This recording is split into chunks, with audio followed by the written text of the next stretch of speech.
2006லேருந்து 2010 வரைக்கும் திமுகவுடைய 5 ஆண்டு காலகட்ட ஆட்சி.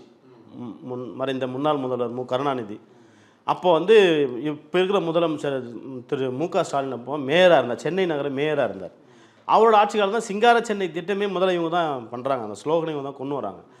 அவர் வந்து சிங்கப்பூர் போகிறாரு, நான் சென்னையை சிங்கப்பூராக மாற்ற போகிறேன்னு சொல்கிறார். யார்? இப்போ இருக்கிற முதலமைச்சர், அப்போ மேயராக இருந்தவர்.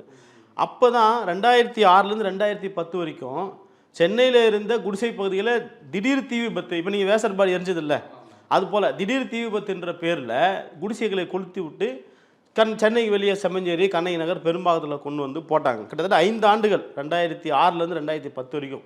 இந்த 5 வருஷமும் சென்னையில் இருந்த குடிசைகளை திமுக அரசு தான் மோஸ்ட்லி காலி பண்ணது இவங்க தான். 2015 பெருமழை வந்ததுக்கு அப்புறம் தான் இந்த எவிக்ஷன் பெரிய அளவில் நடக்குது. நீதிமன்றத்தினுடைய துணையின் பேரில், நீதிமன்றத்தின் ஆணையின் பேரில் இதெல்லாம் வாட்டர் பாடி என்க்ரோச்மெண்ட், இதெல்லாம் நீர்நிலை ஆக்கிரமிப்புகள் அப்படின்னு சொல்கிறாங்க. நீர்நிலை ஆக்கிரமிப்பு ஒரே கேள்வி தான், நீர்நிலை ஆக்கிரமிப்புகள்னு தெரிஞ்சால், நீர்நிலை ஆக்கிரமிப்பு உங்கள் பவுண்டரியில் அதெல்லாம் உங்கள் பிடபிள்யூட இதில் வந்து நீங்கள் எல்லாமே ஆவணம்லாம் நீர்நிலை ஆக்கிரமிப்புன்னு தெரிஞ்சால் ஏன் ஆதார் கார்டு கொடுத்தீங்க, ஏன் ரேஷன் கார்டு கொடுத்தீங்க, ஏன் ஓட்டர் ஐடி கொடுத்தீங்க, ஏன் கிரெடிட் கார்டு கொடுத்தீங்க, எல்லாம் பண்ணீங்கல்ல. மின்சார இணைப்பு கொடுத்தீங்க, குடிநீர் இணைப்பு கொடுத்தீங்க, மக்கள் மண் வரி கட்டியிருக்காங்க, குடிநீர் வரி அனகாபுத்தூர்லேயே அதான் கட்டியிருக்காங்க.